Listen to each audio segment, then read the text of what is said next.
Syideralun kerusakan jembatan jalan provinsi di perbatasan Selok Aceh dengan ujung Bawang di Kecamatan Singkil, Kabupaten Aceh Singkil semakin parah. Berdasarkan pantauan pada Selasa 14 Mei 2024, jembatan Culvert Box tersebut amblas di sisi sebelah selatan. Dengan kedalaman lebih dari semeter di dua sisi abunmen jalan, kondisi itu cukup membahayakan pengendara yang datang dari arah Singkil Utara menuju Singkil, sebab bagian yang amblas sudah memakan badan jalan. Pengendara roda 4 ketika berpapasan harus saling mengalah, sebab cukup riskan jika memaksakan berpapasan di lokasi. Sementara itu volume air sungai yang dilintasi jembatan pun terbilang cukup besar, lantaran hujan masih mengguyur setiap malam.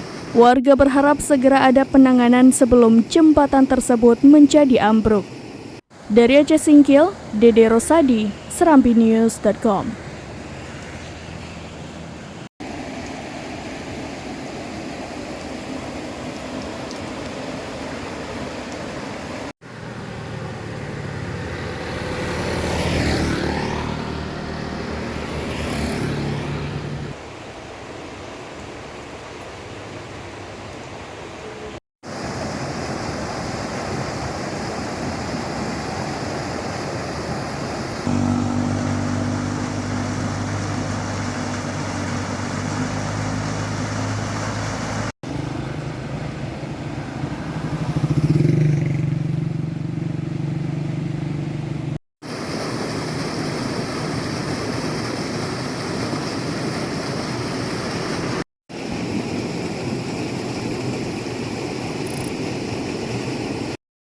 Download Tribun X sekarang, menghadirkan lokal menjadi Indonesia.